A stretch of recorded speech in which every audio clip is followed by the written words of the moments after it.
Waalaikumsalam. Selamat siang. Silakan duduk Ibu Putri. Gimana kabarnya hari ini? Alhamdulillah baik Bu. Sehat ya? Siang. Sehat. Kalau sehat kan kita kerjanya jadi enak. Apalagi yang dihadapi ini kan murid-murid ya. Ini Ibu Putri dari mana? Kebetulan baru selesai dari ngajar di kelas 95. Terus sekarang masih ada jam lagi atau sudah kosong? Sekarang lagi kosong ya. Oh ya, jadi cepat ya waktunya ya. Ibu tidak terganggu itu jadwal mengajarnya. Nah, jadi gini Bu Putri, sesuai dalam perencanaan, dalam supervisi akademik kali ini, Ibu akan mengobservasi Ibu Putri. Benar ya? Nah, jadi karena itu kita perlu melakukan percakapan agar kegiatan observasinya nanti berjalan dengan baik. Karena kita sudah menyamakan persepsi, ya. Nah, ini Bu Putri, kira-kira dalam kegiatan supervisi kali ini kompetensi apa yang akan dikembangkan? Untuk observasi kali ini, Tri ingin mengembangkan kompetensi dalam memberikan dukungan psikologi terhadap siswa, khususnya dalam bentuk perhatian dan kepedulian selama proses pembelajaran. Oh, jadi kompetensi pembelajaran yang akan Ibu kembangkan adalah dukungan psikologis berupa perhatian dan kepedulian. Baiklah. Nah, dari dukungan psikologis berupa perhatian dan kepedulian tadi, kira-kira Ibu Putri, kompetensi yang mana secara spesifik yang Ibu Putri inginkan untuk saya observasi? Dari tiga fokus perilaku yang ada, Putri itu memilih fokus perilaku yang pertama. Jadi berupa menunjukkan empati terhadap peserta didik selama proses pembelajaran untuk melihat pemahaman siswa lebih lanjut. Oke, jadi yang akan saya fokuskan dalam observasi ini adalah menunjukkan sikap empati terhadap murid selama proses pembelajaran. Nah, Ibu Putri, dari dukungan psikologis ini, kira-kira indikator ketercapaiannya itu seperti apa? Jadi dalam proses pembelajaran, saya sebagai guru itu harus memberikan perhatian terhadap semua yang disampaikan oleh peserta didik. Saya tidak boleh memberikan penilaian negatif ke peserta didik, terus tidak mengabaikan pendapat dan perasaan peserta didik selama di kelas, dan juga saya harus memberikan kesempatan ke peserta didik dalam menyampaikan ide atau pendapat mereka sehingga mereka tidak merasa diabaikan di dalam kelas. Jadi indikator ketercapaian nanti adalah ketika Ibu Putri mampu memberikan perhatian penuh kepada murid ya. Kemudian Ibu Putri mampu mengajukan pertanyaan lebih lanjut sebagai bentuk perhatian. Dan yang ketiga, ketika Ibu Putri menunjukkan perhatian terhadap sudut pandang muridnya. Begitu ya Ibu Putri. Baiklah, saya catat ya. Nah, Ibu Putri, kira-kira untuk kegiatan observasi besok, apa yang sudah Ibu lakukan dalam bentuk perencanaan untuk besok? Yang pertama, saya tentunya pasti menyiapkan RPP. Selain RPP, saya juga sudah menyiapkan slide presentasi yang akan saya gunakan selama proses pembelajaran. Kemudian saya juga menyiapkan LKPD Bu, nanti akan digunakan oleh siswa secara berkelompok. Nah, kalau boleh tahu ya Bu Putri ya, jadi yang sudah Ibu persiapkan ini adalah RPP, slide dan NKPD. Nah, kalau Ibu boleh tahu juga, kira-kira strategi apa yang akan Ibu gunakan dalam pembelajaran? Jadi pembelajaran besok itu saya akan menggunakan model guided discovery learning. Jadi siswa akan dibimbing untuk menemukan suatu rumus yang berhubungan dengan bilangan terangkat. Metodenya menggunakan tanya jawab, diskusi kelompok, dan presentasi. Mungkin ada lagi yang ingin Ibu tambahkan dalam hal strategi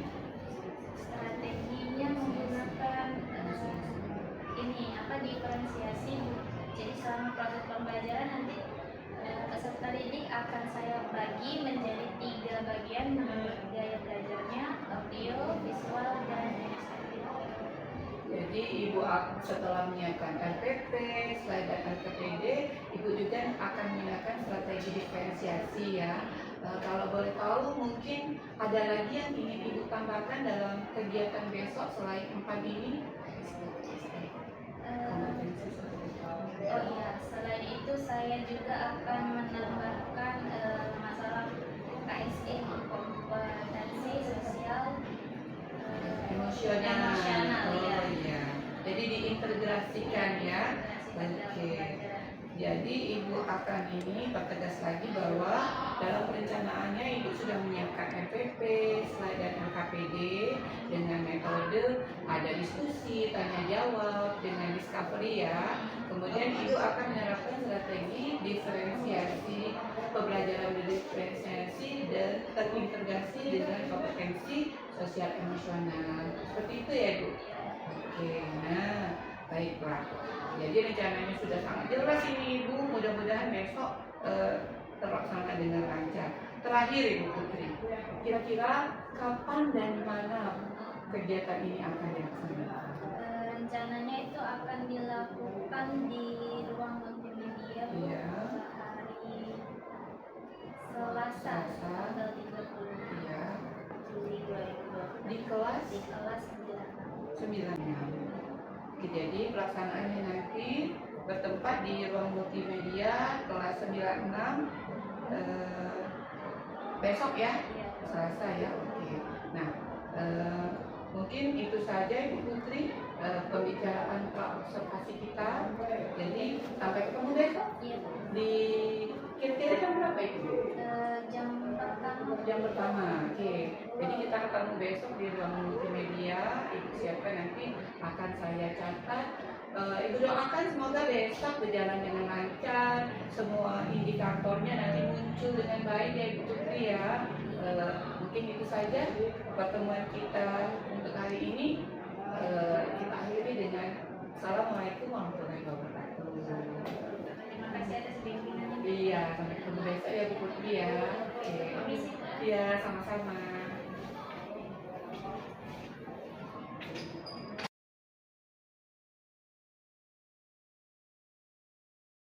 Assalamualaikum warahmatullahi wabarakatuh. Waalaikumsalam warahmatullahi wabarakatuh. Apa kabar semuanya? Baik. Sehat hari ini? Sehat. Yuk, sebelum kita mulai pembelajaran kita pada hari ini, ada baiknya kita membaca doa menurut kepercayaan dan agama masing-masing. Berdoa dimulai.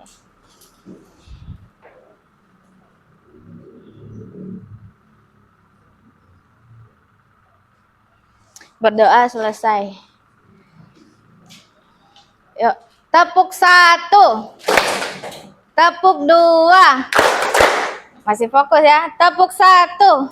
Hari ini kalian fokus semua. Sebelumnya Ibu tanya dulu, ada yang tidak hadir pada hari ini? Siapa? Sandi. Keterangannya apa? Sakit. Sandi sakit. Ada lagi yang lain? Tidak ada? Nah, coba sekarang kalian sudah siap belajar semuanya? Ya. Bukunya, yuk silahkan dikeluarkan. Keadaan lingkungan sekitar diperiksa. Apakah ada sampah di bawah lacinya, kanan dan kiri? Coba dilihat.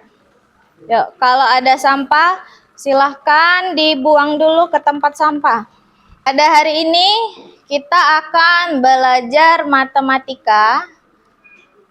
Ibu ingin kalian coba memperhatikan terlebih dahulu video di depan. Coba dilihat kira-kira video yang ditampilkan itu video tentang apa?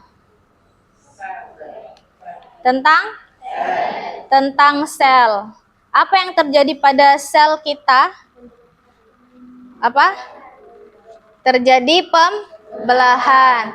Nah ya, jadi matematika itu sangat bermanfaat ataupun berhubungan erat dengan kehidupan kita sehari-hari. Nah kan ya, contohnya seperti yang sudah Ibu berikan ilustrasinya adalah mengenai pembelahan sel. Nah hari ini kita akan mempelajari hubungan antara konsep bilangan berpangkat yang sudah kita pelajari di pertemuan sebelumnya itu dengan apa? Perkembangbiakan. Di sini khususnya tentang bakteri, ya. Masih ingat nggak kalian tentang bilangan berpangkat? Masih ingat?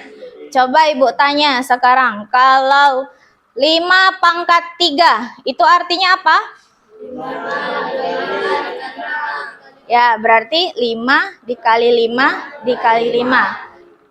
Perkalian 5-nya berulang sebanyak 3 kali. Itu ya, masih ingat ya. Tujuan inti dari pembelajaran kita hari ini, kalian akan menyelesaikan masalah perkembangbiakan bakteri dengan menggunakan konsep bilangan berpangkat. Adapun model yang akan kita gunakan pada hari ini menggunakan model guided discovery learning dengan metode tanya jawab. Kemudian yang Ibu ambil penilaiannya adalah penilaian kritis, disiplin, tanggung jawab. Kemudian pengetahuannya dan keterampilan akan Ibu ambil dari nanti penilaian LKPD yang kalian kerjakan. Sebelum kita masuk ke materi sekarang. Perkembangbiakan. Seandainya satu sel ini, ya, setiap jamnya dia berkembang biak menjadi 2 dalam 1 jam. Jadi dari yang tadinya 1 sel, kemudian berubah menjadi 2 sel setelah 1 jam. Kira-kira Ibu tanya sekarang, berapa jumlah sel yang akan tumbuh dalam waktu 5 jam? 10 juga. Oke, jadi mayoritas dari kalian menjawab ada 10 sel. Kemudian ada perbedaan pendapat dari Viko, dia menjawab berapa? 32 sel. Nah, yang mana yang benar? 10 atau 32? Kita akan jawab setelah kita menyelesaikan kegiatan kita hari ini. Pindah ke dalam kelompoknya. Yang Ibu bagikan LKS-nya silakan dikerjakan dengan kelompoknya masing-masing, berdiskusi ya. Nah, di sini jadi nanti silakan kalian tuliskan hari dan nama kelompoknya ya. Dari sana kelompok 1, 2, 3, 4, 5 dan kelompok 6. Kemudian kalian baca tentang perkembangbiakan bakteri dan coba kalian jawab atau isi pertanyaan-pertanyaan yang sudah diberikan. Waktunya Ibu kasih 20 menit ya. 1 menjadi 2. Coba buka bukunya. Kalian buat ini apa? Coretan tentang perkembangan bakteri. Nah, coba diuraikan di situ. 1 bakteri. Ya. Nah, setelah 1 jam buat panah seperti ini. Ya. Ya. Tunggu sebentar ya. Nah, ini kalian uraikan dulu. Kalian baca, kemudian yang ketiga ini kalian jawab. Ini selama 1 jam berubah menjadi 2. Tulis di sini 1 jam. Nah, setelah 2 jam kan yang ini berubah 2, ini berubah 2, bikin lagi. Dan apa yang terjadi dengan bakteri setiap jamnya? Nah, ditulis di situ. Seperti itu benar. Kan ale, ada apa ale? Apa? Nah, ini sudah benar. Nomor 1 apa yang diminta? Dengan cara, nah ditulis di situ. Apa? Ada yang ingin ditanyakan? Dari sini sudah paham? Setelah 1 jam dia apa? Berarti berapa jumlah bakteri setelah 1 jam? Nah, seperti itu. Sampai 5 ya. Tunggu sebentar ya. Ale ya. Ale. Apa le? Ini tinggal jumlah bakteri. Mana tadi? Ada tak bikin gambar perkembangbiakan tadi? Coba keluarkan kertas coret-coret. Iya, digambar ya. Coba ya. Belas setelah 5 jam. Berapa? Berapa? Jangan ragu-ragu. 32. Kan ini satu kan. Mm-mm. Nah ini kalau Sabar ya, tunggu ya. Ini dalam waktu 0 jumlah ininya bakterinya 0 ya, tulis dalam waktu 1 jam jumlah bakterinya berubah menjadi 2 ya. Sudah selesai, 5 menit lagi ya. Waktu 5 jam dia sebanyak 2. Kalau ibu tanya sekarang setelah 10 jam, berarti cara mencarinya bagaimana? 2 pangkat. Paham ya? Silahkan ditulis. Ini dikali ke pangkat. Apa? Ya, diubah dulu sini dalam bentuk per Kalian pangkat. ya. Pangkat. Kalau 2 itu 2 pangkat Satu. 1. Yang waktunya sudah habis ya untuk berdiskusi. Yuk, kita coba presentasikan dulu perwakilan dari salah satu kelompok. Nanti kita lihat jawaban kalian sama atau tidak. Bisa dimulai, silakan.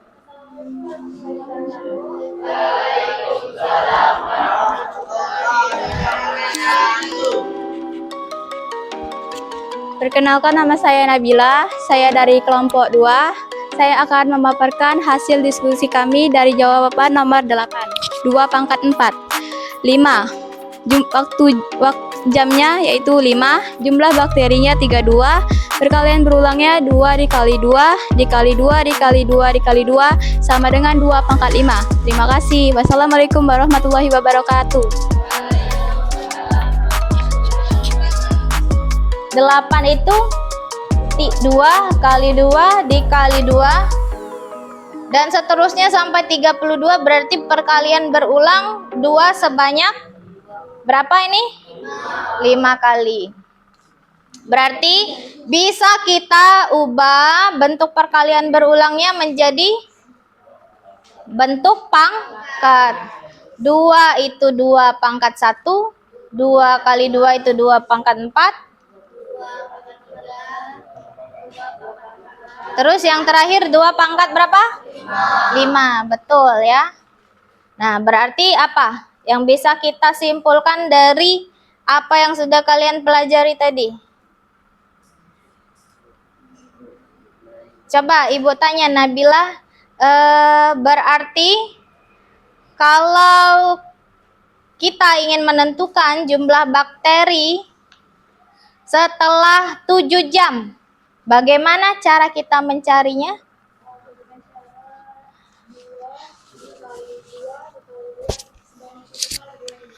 Dengan cara apa? Dengan cara 2-nya dipangkatkan 7. 2-nya dipangkatkan dengan 7. Coba yang lain ibu tanya sekarang, kalau dalam waktu 10 jam, kira-kira berapa cara mencarinya? Apa Viko? 2 pangkat 10. 2 pangkat 10. 10. Ya, benar ya. Yang lain ada punya pendapat berbeda? Jadi apa yang bisa kita simpulkan sekarang? Untuk mencari apa? Apa yang kita cari hari ini? Jumlah bakteri dalam jam tertentu. Bisa kita gunakan apa? Rumus 2 pangkat N. N itu apa? Jumlah? Ya, benar ya. Jadi untuk mencari banyaknya bakteri dalam suatu jam tertentu, bisa kita gunakan rumus 2 pangkat N. Ya, dengan N-nya adalah jumlah jamnya. Jadi misalkan setelah 5 jam, itu bisa kita cari dengan 2 pangkat 5. Hasilnya adalah 32. Jadi, nah, dari apa yang sudah kita pelajari hari ini, menurut paham? Ada yang tidak paham? Ada yang masih belum mengerti? Nah, hari ini senang enggak belajar di ruang multimedia seperti ini? Senang ya. Nanti refleksi lebih lanjutnya itu akan Ibu berikan kuesioner dari link Google Form ya. Ibu bagikan nanti dalam grup WhatsApp. Nanti tolong kalian isi bagaimana pendapat kalian tentang pembelajaran kita pada hari ini. Nah, untuk pembelajaran berikutnya itu kita akan membahas tentang sifat-sifat dari bilangan berpangkat ya. Kemudian tugasnya juga akan Ibu berikan nanti di grup WA ya. Silakan dikerjakan biar kalian lebih paham tentang apa yang dipelajari pada hari ini. Nah, untuk itu Ibu akhiri pembelajaran kita pada hari ini dengan ucapan wassalamualaikum warahmatullahi wabarakatuh.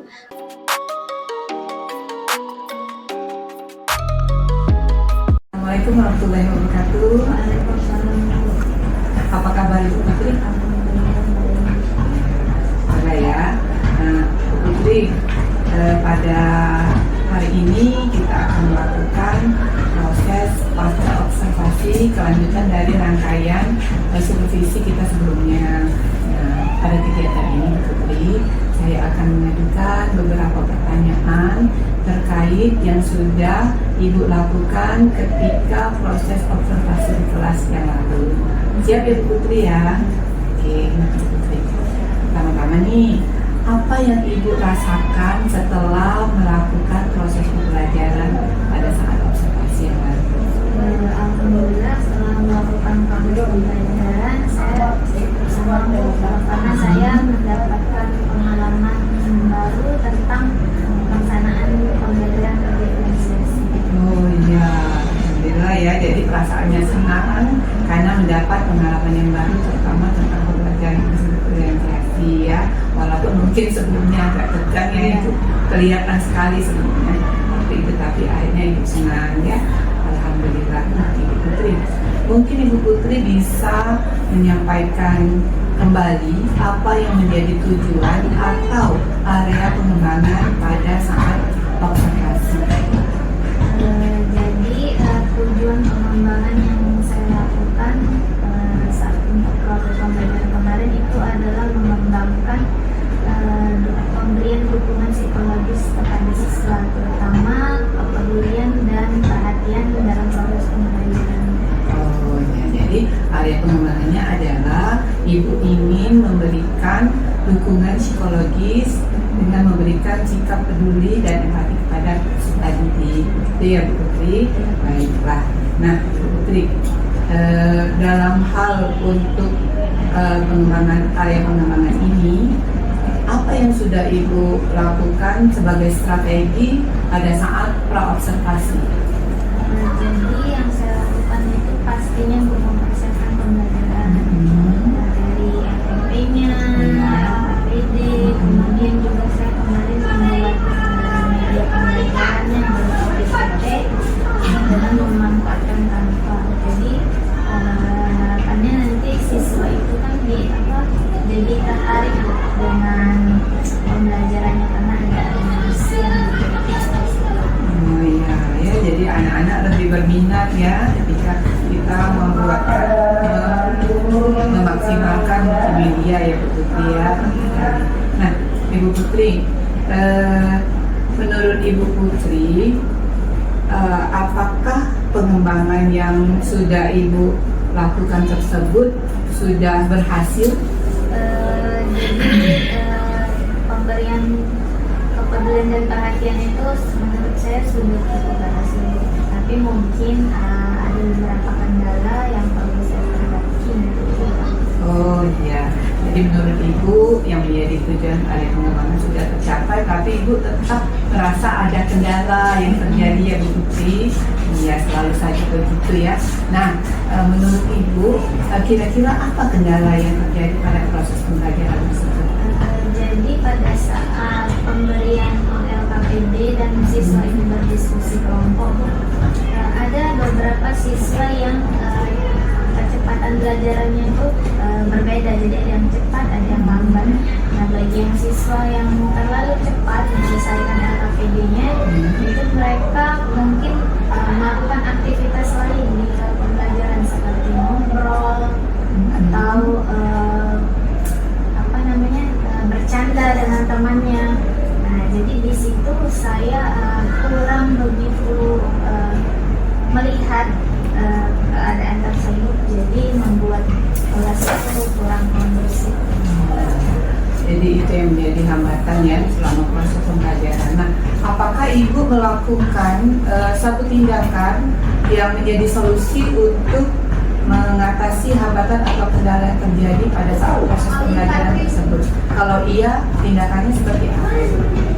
Jadi pada saat itu jujur saya tidak begitu terpantau, Bu. Jadi setelah pembelajaran dan melihat hasil rekaman, lalu terlihat ternyata ada satu kelompok di pojok itu yang kurang terpantau oleh saya, yang sibuk ngobrol gitu, Bu.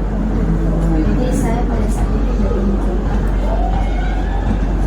mungkin untuk tindak lanjut berikutnya ya setelah lihat video pembelajaran cerita. Nah, Putri, secara umum ya, menurut Ibu, apakah Ibu sudah merasa berhasil dan merasa puas dalam proses pembelajaran yang sudah Ibu laksanakan? Kalau dari segi memberikan perhatian dan dukungan kepedulian itu, Bu, saya merasa cukup puas karena menurut saya siswa pada saat pembelajaran berlangsung itu merasa antusias, terutama aktif bertanya. Jadi menurut saya mereka itu sudah merasa nyaman dalam belajar. Jadi perhatian yang saya berikan itu sudah cukup menurut saya. Mungkin tadi tapi masih ada hal yang perlu diperbaiki. Selanjutnya Bu Putri, dari pembelajaran tersebut, menurut Bu Putri, hal positif apa yang sudah Ibu Putri lakukan selama proses pembelajaran? Jadi hal positif dari pembelajaran yang sudah saya lakukan menurut saya karena siswa itu terlihat antusias dan termotivasi, itu menurut saya salah satunya karena dari penggunaan media pembelajaran di kampus lain, karena perhatian dan kepedulian yang sudah diberikan. Jadi media pembelajaran berpengaruh juga terhadap antusias siswa. Jadi hal positif yang sudah terlaksana itu adalah ketika Ibu sudah memberikan dukungan psikologis kepada peserta didik, maka mereka jadi tampak antusias ya Bu. Selain itu juga terpengaruh dari media pembelajaran yang Ibu gunakan, juga termasuk angka juga ya karena banyak animasinya ya. Bagus. Nah, selanjutnya Ibu Putri, kira-kira dari hambatan yang sudah ada, rencana yang hal positif yang sudah terjadi, nah menurut Ibu Putri apa tindak lanjut yang akan Ibu lakukan untuk pelajaran selanjutnya yang akan Ibu tingkatkan? Jadi dari apa yang sudah kita bicarakan tadi, saya itu terkendala dalam mengkondisikan siswa di kelas. Jadi mungkin saya perlu belajar lagi tentang teknik stop. Jadi siswa itu bisa mengkondisikan dirinya kembali untuk fokus dalam pembelajaran. Kemudian juga mungkin saya perlu belajar lebih banyak tentang pembelajaran diferensiasi dan berbasis KIC. Jadi mungkin siswa nanti terbiasa memanajemen dirinya sendiri dalam pembelajaran. Kalau begitu Ibu Putri, Ibu saya doakan semoga ini bisa terrealisasi untuk kegiatan observasi selanjutnya ya Bu. Nah, kira-kira Ibu Putri, kapan akan Ibu laksanakan rencana Ibu ini? Pastinya saya perlu persiapan Bu untuk melaksanakan pembelajaran ini. Saya butuh belajar lebih baik dan mempersiapkan pembelajaran. Jadi kemungkinan itu bulan depan. Ibu akan segera secepatnya melakukan pembelajaran sesuai dengan rencana tindak lanjut ini ya Bu ya. Baiklah, saya doakan semoga Ibu dapat melakukan kegiatan ini dengan baik dan lancar ya. Ibu akan tunggu di observasi selanjutnya.